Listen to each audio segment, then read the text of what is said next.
A bill on voter ID has been introduced. Meanwhile, a transit system is readying itself for a devastating process. Several tornadoes touched down over the weekend, and this ride's makeover won an award. I'm Claudia Dimuro, and you're listening to Today in PA.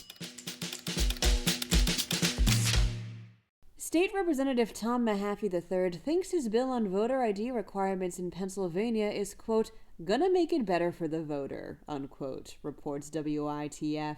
This bill would form a quote-unquote non-strict ID requirement, which means that people without ID or who forget to bring any can still cast regular ballots by signing an affirmation or by getting another voter to vouch for their identity. This is already a requirement in place in 24 out of 36 states that have voter ID laws. Pennsylvania is actually one of the 36. Its current voter ID law requires people to verify their identity through the registration process and to show ID the first time they vote at their precinct. Mahaffey is hoping with his bill, no voters are disenfranchised. Says he of his proposal, quote, maybe it doesn't go far enough for some. Maybe it goes too far for others. I think it meets in the middle, and that's what we're really trying to do.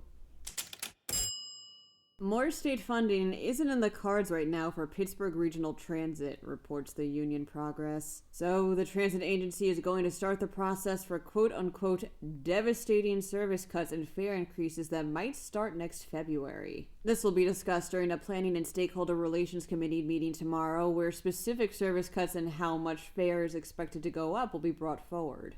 Once this meeting happens, public meetings on the matter can be scheduled. Says spokesman Adam Brandolph, quote, the response you are seeing is because we are facing a $100 million deficit.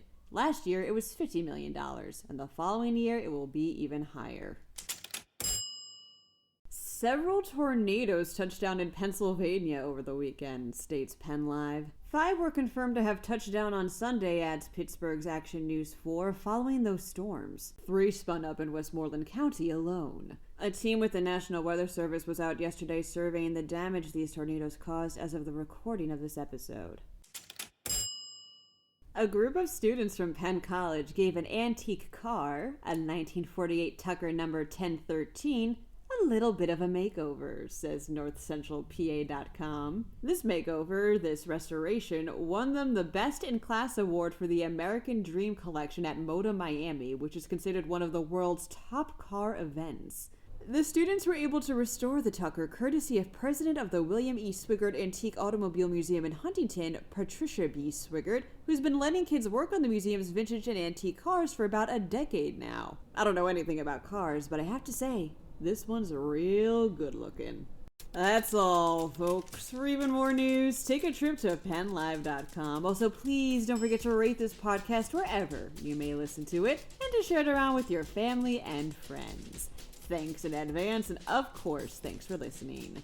I'm Claudia Dimuro, and we'll see each other soon for more Today in PA.